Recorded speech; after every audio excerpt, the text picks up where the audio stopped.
Bulletin की शुरुआत हम करते हैं यूपी में सियासी हलचल की खबर के साथ। उत्तर प्रदेश में साल 2027 के विधानसभा चुनाव का बिगुल बजने में अभी भले ही थोड़ा वक्त बाकी है, लेकिन यूपी में सफलता की हैट्रिक लगाने की कवायद में लगी बीजेपी ने जमीनी स्तर पर अपनी तैयारियां अभी से तेज कर दी हैं।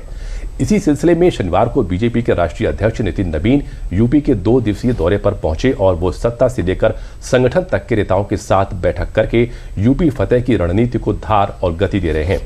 अपने दौरे के दूसरे और अंतिम दिन राष्ट्रीय अध्यक्ष नितिन नवीन ने आज राजधानी में यूपी भाजपा के पूर्व प्रदेश अध्यक्षों के साथ मुलाकात की। वहीं उन्होंने गोमती नगर के होटल में एनडीए नेताओं के साथ महत्वपूर्ण बैठक भी की।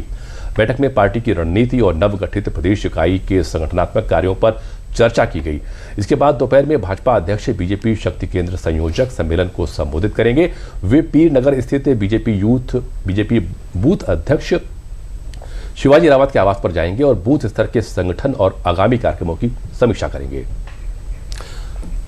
और बिल्कुल प्रणव, ये जो दौरा है खासतौर से बीजेपी राष्ट्रीय अध्यक्ष नितिन नवीन का बेहद महत्वपूर्ण, क्योंकि 2027 का चुनाव और हर राजनीतिक दल चाह रहा है कि उनका जो संगठन है वो ज्यादा से ज्यादा मजबूत हो जाए, पदाधिकारियों को दिया जा रहा है। और खासतौर से हमें लगता है कि जब सेवा, समर्पण और कहा जा सकता है कि शक्ति की बात होती है तो भारतीय जनता पार्टी चाहती है कि उसके जो कार्यकर्ता हैं, क्योंकि डबल इंजन की सरकार है और प्रदेश में कई योजनाएं हैं जो लोगों तक पहुंचे, ये कार्यकर्ताओं को बड़ा मंत्र दिया जा रहा है। और संतोष, जैसा कि आपने देखा कि अभी प्रदेश कार्यकारिणी की घोषणा हुई, उसके ठीक बाद ये राष्ट्रीय अध्यक्ष का दौरा जो हुआ है ये कई मायनों में खास है। बिल्कुल आपने सही कहा कि कई मायनों में खास है। और आपको एक इंटरव्यू दिखाते हैं, एक्सक्लूसिव इंटरव्यू दिखाते हैं। भारतीय जनता पार्टी के राष्ट्रीय अध्यक्ष हैं नितिन नवीन ने उत्तर प्रदेश के दौरे को लेकर, संगठन को लेकर, 2027 के चुनाव को लेकर क्या कुछ कहा, क्योंकि सबकी निगाहें अब 2027 के चुनाव को लेकर हैं। और डबल इंजन की सरकार की हम जब बात करते हैं तो उत्तर प्रदेश कितना बदला पिछले कुछ वर्षों में, क्या कुछ कहा, एक बार हम सुन लेते हैं। बिल्कुल। राष्ट्रीय अध्यक्ष नितिन नवीन जी हमारे साथ है। सर, सबसे पहले कैसा लग रहा है यूपी आके, लखनऊ आकर कैसा स्वागत हुआ? मैं मानता हूं कार्यकर्ताओं का उमंग और जिस प्रकार से उत्साह जनता में दिखा है, मुझे पूरी उम्मीद है कि 2027 फिर से कमल खिलेगा। और जिस प्रकार से माननीय प्रधानमंत्री नरेंद्र मोदी जी के नेतृत्व में, माननीय मुख्यमंत्री योगी आदित्यनाथ के नेतृत्व में पूरी भाजपा के कार्यकर्ताओं ने समर्पण भाव से उत्तर प्रदेश की जनता की सेवा की है, मुझे पूरी उम्मीद है कि इस बार 2027 में पिछले साले रिकॉर्ड को ध्वस्त करते हुए भाजपा का प्रचंड बहुमत की सरकार बनेगी। सर, विपक्ष के लिए क्या संदेश है आपका? मैं कहता हूं कि विपक्ष के साथी जिनको ये मुगालते में है कि कोई उनके लिए अवसर है, मैं उनको कहता हूं उनके लिए कोई अवसर नहीं है। भाजपा जनता के साथ जुड़ी है, जनता के मुद्दों पर काम करती है, कार्यकर्ता मेरा परिश्रम करता है। आप चुनावी बरसात में आते हैं और चले जाएंगे। तो देखा प्रणव, साफ तौर पर बीजेपी के जो राष्ट्रीय अध्यक्ष नितिन नवीन ने साफ तौर पर कहा कि बीजेपी के लिए कोई कहा जा सकता है कि प्लेटफॉर्म नहीं है, कोई मैदान नहीं है। बिल्कुल। और जिस प्रकार से कल जो जनसैलाब देखा गया और समाज के हर वर्ग की उपस्थिति उनके कार्यक्रम में मौजूद रही, चाहे वो किसी भी वर्ग का व्यक्ति हो, और संगठन की बात हो, सत्ता की बात हो और सियासत की बात हो, सभी प्रकार के लोगों से संवाद करने की कोशिश की है। बिल्कुल आपने सही कहा, सभी लोगों से, जो सभी वर्ग के लोग हैं उनसे संवाद करने की कोशिश की गई। कुछ तस्वीरें हमने देखी है सुबह से कि मुस्लिम महिलाएं जो है वो भी पोस्टर बैनर लेकर नितिन नवीन का स्वागत कर रही है, क्योंकि डबल इंजन की सरकार ने जिस तरीके से हर वर्ग को कह सकता है कि फायदा पहुंचाने की कोशिश की, उसकी जिंदगी में बड़ा बदलाव लाने की कोशिश की, उसका असर देखने को मिला। हमारे साथ हमारे संवाददाता रामेन सिंह जुड़ गए हैं। रामेन जी, अगर मेरी आवाज आप तक पहुंच रही हो तो बीजेपी के राष्ट्रीय अध्यक्ष की इस यात्रा, इस दौरे को किस तरीके से देख पा रहे हैं? जब हम संगठन की मजबूती की बात करते हैं, जब हम समर्पण की बात करते हैं, जब हम कार्यकर्ताओं में एक जोश भरने की बात करते हैं, रामेन जी। देखिए संतोष, जिस तरीके से नितिन नवीन जी ने उत्तर प्रदेश का दौरा किया है वो कई मायनों में महत्वपूर्ण है। एक तो उन्होंने कार्यकर्ताओं में जोश भरा, दूसरा उन्होंने कहा कि पार्टी में जो गुटबाजी है बिल्कुल नहीं होनी चाहिए, हमें विपक्ष से लड़ना है, आपस से नहीं लड़ना है।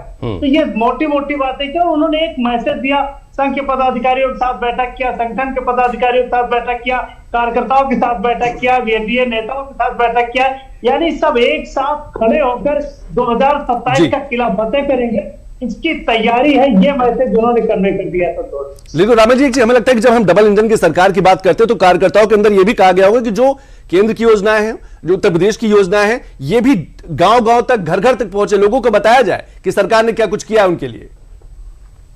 देखिए संतोष, बेसिक एजेंडा ही यही है। सरकार ने बहुत काम किया, चाहे केंद्र की सरकार हो चाहे राज्य की सरकार हो, कानून व्यवस्था से लेकर डेवलपमेंट तक, एक्सप्रेसवे से लेकर गांव तक की सड़क तक, तो बहुत काम किया। वो जनता तक कैसे पहुंचे, कैसे आम आदमी को पहुंचे। दूसरा जो एजेंडा विपक्ष सेट कर रहा, उसका तोड़ क्या है, वो क्या लेकर के जनता के बीच जाना है।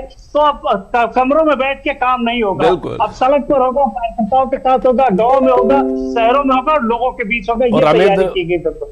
और रामेंद्र, राष्ट्रीय अध्यक्ष ने एक और बात कही है कि उन्होंने अनुशासन की बात कही गई है कि जो कार्यकर्ता जो समय नहीं दे सकते हैं या पार्टी की जो कार्यक्रमों में शामिल नहीं हो पा रहे हैं वो कृपया पद छोड़ दें, ऐसी बात उन्होंने कही है। इस पर आपका क्या कहना है? देखिए, बड़ी सीधी सी सटीक बात है कि कार्यकर्ता की गुलदस्ता में फूल रखने के लिए नहीं आपको पद दिया गया है। आपको पद दिया संघर्ष करने के लिए, लोगों की समस्याओं को कम करने के लिए, उत्तर प्रदेश को आगे बढ़ाने के लिए, संगठन को मजबूत करने के लिए। अगर आप ये नहीं कर सकते तो आपको पद से बने रहने का अधिकार नहीं है। ये सीधा सा मैसेज है, उसमें कोई इफ बट नहीं है। तो ये मैसेज कन्वे कर दिया कि काम करो या पद छोड़ लो। बिल्कुल, आपने सही कहा रामेंद्र, आप हमारे साथ बने रहिए क्योंकि बीजेपी के राष्ट्रीय अध्यक्ष नितिन नवीन का उत्तर प्रदेश दौरा है, लगातार बैठकों का दौर जारी है। तो उत्तर प्रदेश के जो उप मुख्यमंत्री हैं केशव प्रसाद मौर्य, उन्होंने क्या कुछ कहा 2027 के चुनाव को लेकर, और खासतौर से जब हम संगठन की मजबूती की बात करते हैं, जब हम कार्यकर्ताओं के अंदर कार्यस्थल एक उत्साह, एक जोश की बात करते हैं, क्या कुछ कहा वो सुन लेते हैं एक बार। चर्चा जो हुई है वो यही हुई है कि सारी संपूर्ण नेतृत्व सरकार और संगठन का मिलकर के 2027 में 2017 दोहराएगा, उससे भी बड़ी विजय प्राप्त किया जाएगा। पूरा एनडीए जो हमारा सहयोगी दल है वह सब भी एकजुट रहे। इसमें कमल खिलेगा तो कमल की तरह प्रदेश खिलेगा और प्रदेशवासी खिलेंगे। और समाजवादी पार्टी की साइकिल अगर चलेगी तो सबको कुचलने का काम, सबको दबाने का काम, सबको धमकाने का काम, जमीनों पे कब्जा करने का काम, यह सब करेंगे। इसलिए श्री अखिलेश यादव जी मुंगेरी लाल के हसीन सपने न देखें। विकसित भारत और विकसित उत्तर प्रदेश यानी 2047 अभी 21 साल और समाजवादी पार्टी सत्ता के इर्द गिर्द भी दिखाई नहीं देगी। जी, लगता है केशव प्रसाद मौर्य तो बहुत अत्युत्साह हैं और उन्होंने साफ तौर पर कहा कि 21 साल 2047 का जो सपना है विकसित भारत का, बिल्कुल वो पूरा होकर रहेगा। और उसमें लगता है कि बीजेपी और संतोष, एक बात जो मुझे लगती है कि जहां और जो राजनीतिक जो पार्टियां हैं उनका अभी कुछ जमीन पर दिखाई नहीं दे रहा है कि चुनावी प्रचार शुरू कब होगा। ऐसे में भाजपा जो है इतना पहले से ही जो है चुनावी मोड में आ चुकी है। बिल्कुल, और बिल्कुल आपने सही कहा। भारतीय जनता पार्टी की बात करिए, प्रधानमंत्री नरेंद्र मोदी के काम करने की शैली की बात करिए, 24/7 हमेशा वो कहा जा सकता है देश के लिए, राष्ट्र के लिए, और लगातार काम करते रहते हैं। हमारे साथ हमारे संवाददाता रामेंद्र सिंह जुड़े हुए। रामेंद्र जी, मैं सुबह से तस्वीरें देख रहा हूं सोशल मीडिया पर, ट्विटर पर, सोशल मीडिया एक्स पर, मुस्लिम महिलाएं भी बड़े बड़े पोस्टर लेकर नितिन नवीन का स्वागत कर रही हैं। आपको मेरा सवाल यह है कि हमें लगता है कि हर वर्ग के लिए सरकार ने काम किया, वो चाहे योगी सरकार रही हो, वो चाहे मोदी सरकार हो, और शायद इसका असर दिखा है। देखिए संतोष, अगर पिछले चुनाव का आकलन किया जाए तो 5% मुस्लिम वोट मिला है भारतीय जनता पार्टी को, ये आकलन बता रहा है। तो जाहिर है वो मुस्लिम वोट कोई मौलवी देने नहीं आया था, ये मुस्लिम महिलाएं ही देने आई थी, जिनको 3 तलाक से मुक्ति मिली है, जिनको अधिकार मिले हैं, जिनको कानूनी राइट्स मिले हैं। रामपुर की एक घटना है कि हम चुनाव कवर करने गए थे तो उस महिला ने कहा कि हम वोट देंगे भाजपा को इसलिए कि हम सुरक्षा और संरक्षा हमको दी है। तो इस तरीके से सभी लोगों को, और जो पीडीए की बात विपक्ष कर रहा है उसका जरा एक दर्शन देखिए आप। जो उत्तर प्रदेश की एनडीओ की भाजपा की बैठक हुई है उसे सारे राज्य मतलब नेताओं के चेहरे आप देखिए तो सब दलों का प्रतिनिधित्व है, सभी जातियों का प्रतिनिधित्व है, सभी क्षेत्रों का प्रतिनिधित्व है। तो भाजपा से लड़ना पीडीए का नाम लेकर केवल नहीं लड़ा जा सकता है, ये तय है संतोष। बिल्कुल रामेंद्र जी, आपने जो बात कही रामपुर का जिक्र किया कि एक महिला ने कहा कि हम बीजेपी को वोट देंगे, हमें लगता है उस खासतौर से मुस्लिम कम्युनिटी में एक मुखरता भी आई कि अब वो डरते नहीं है कि भारतीय जनता पार्टी के साथ खड़े होने में, बीजेपी को वोट देने में। वो अपने मुल्ला मौलवी से नहीं डरते, वो मुखर होकर कह रहे हैं कि नहीं, जिस राजनीतिक दल ने काम किया, जिस सरकार ने काम किया उसके साथ खड़े। ये एक बड़ा बदलाव है। संतोष, पसमानदा मुसलमानों की संख्या 90% और 10% मुसलमान उनको मैनेज करते थे, जो मौलवी थे, मुल्ला थे, जो शेख थे, पठान थे, इस तरीके के लोग जो सैयद थे। तो उनसे पसमानदा मुसलमान परेशान हो चुका है। उसको सड़क चाहिए, बिजली पाइप चाहिए, गैस कनेक्शन चाहिए, घर चाहिए, और वो सब मिल रहा है। तो आखिर देना है क्या चाहते हैं? ये देना चाहते हैं कट्टरता, ये देना चाहते हैं कि आप शिक्षा ना लीजिए, आप दीनी तालीम लीजिए, आप डॉक्टर इंजीनियर न बनिए। तो उनसे दूर हुआ है। ये समाज और भाजपा के साथ जुड़ रहा है संतोष। बिल्कुल, आपने सही कहा कि ये भाजपा के साथ जुड़ा। मैं प्रणव जी कुछ सवाल आपसे पूछना चाहते हैं, लेकिन उससे पहले रामेन जी आप बने रहिए हमारे साथ। कुछ और राजनीतिक दलों के रिएक्शन आए क्योंकि भाजपा के जो राष्ट्रीय अध्यक्ष नितिन नवीन का महत्वपूर्ण दौरा इस समय उत्तर प्रदेश में चल रहा है। क्या कुछ और लोगों ने क्या कुछ कहा है, वो एक बार सुन लेते हैं। लखनऊ में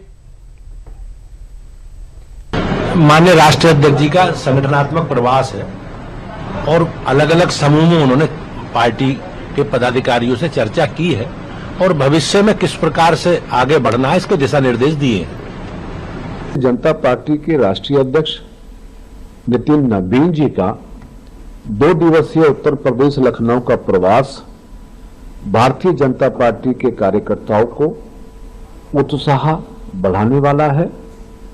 2027 के विधानसभा के चुनाव का शंखनाद है।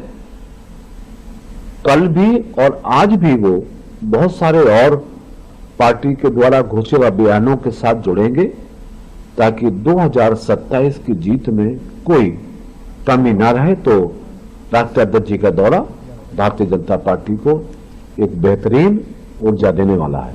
राम मंदिर पकड़ने में देखिए, अभी यह बहुत ही शुरुआती बातचीत है। निश्चित रूप से आगे और भी बैठकें इस प्रकार की होंगी, पर आज एक शुरुआत है और मुझे लगता है कि ये सभी जो पार्टियां हैं एनडीए की, वो एक अटूट हम लोगों का बंधन है और मजबूती से हम सब मिलकर 2027 में जाएंगे। इस बात का संकल्प भी आज लिया जा रहा है। और हमें लगता है प्रणव सिर्फ कार्यकर्ताओं को ही जोश के अंदर जोश भरने की बात नहीं है, जो विधायक हैं, जो सांसद हैं, उनकी भी जिम्मेदारी तय की जा रही है कि वो भी अपने क्षेत्र में जाएं, लोगों से मिले, संवाद करें। जो केंद्र सरकार की योजनाएं हैं, जो राज्य सरकार की योजनाएं, वो लोगों तक कहीं ना कहीं जो सरकार के मंत्री हैं, सांसद हैं, वो सभी लोग राष्ट्रीय अध्यक्ष का ही जो मिशन है, जो निर्देश है, उसी को पालन करते हुए नजर आ रहे हैं, आगे बढ़ाते हुए। हमारे साथ संवाददाता रामेन जी जुड़े। रामेन जी, प्रणव जी कुछ पूछना चाहते हैं। रामेन जी, जैसा कि राष्ट्रीय अध्यक्ष का दौरा है, बहुत सारे बड़े बड़े आयोजन हो रहे हैं। उन्हीं में से एक बड़ा आयोजन है शक्ति केंद्र, जो संयोजक है उनकी एक बहुत बड़ी आज बैठक होने वाली है। और भाजपा में ऐसा माना जाता है कि शक्ति केंद्र जो होता है बहुत बड़ा एक संगठन का एक ऐसा बिंदु है, एक ऐसा केंद्र है जहां से सत्ता की चाबी, जहां से जीत, जहां से बूथ का प्रबंधन होता है। तो इस बैठक के बारे में आपके पास क्या जानकारी है? देखिए प्रणव जी, जो राष्ट्रीय अध्यक्ष ने कहा कि बड़े जलसे करने के, बड़े आयोजन से आप चुनाव नहीं जीतते हो। चुनाव कब जीतते हो? जब आपका बूथ मैनेजमेंट ठीक होता है। तो शक्ति केंद्र की जो बैठक हो रही है, जो शक्ति केंद्र के पदाधिकारी बैठक में आ रहे हैं, यही जाकर के वोट डलवाते हैं और अपने बूथ को मैनेज करते हैं। तो इनको क्या मैसेज देना है, इनकी क्या समस्याएं उनको सुनना है, उनका समाधान कैसे होगा संगठन लेवल पर, सरकार लेवल पर, क्या इनकी संगठन सुन रहा है, क्या सरकार से उनको कोई दिक्कत है? तो दोनों तरफ के समन्वय है और कैसे इनको मजबूत करके, इनको बूस्टअप करके आगे बढ़ाना है, इसका काम राष्ट्रीय अध्यक्ष करेंगे। कि हमारा जो बूथ लेवल का वर्कर है, उनका कहना है कि जो हमारा बूथ लेवल का वर्कर है वो हमारे लिए बहुत महत्वपूर्ण है। तो बूथ लेवल के वर्कर तक पहुंचने की तैयारी है, उनको कैसे निर्देश दिए जाएंगे, कैसे उनको बूस्टअप किया जाए, वो सारा आयोजन किया जा रहा है। बिल्कुल, आपने सही कहा रामेन। बूथ प्रबंधन को लेकर लगातार इन बैठकों का दौर जारी हो, चाहे बूथ प्रबंधन की बात करें और संगठन में बड़े बदलाव की बात करें। बहुत बहुत शुक्रिया रामेन जी, बहुत बहुत शुक्रिया इन सभी जानकारी के लिए। और भारतीय जनता पार्टी के राष्ट्रीय अध्यक्ष नितिन नवीन का ये जो उत्तर प्रदेश दौरा बेहद महत्वपूर्ण, लेकिन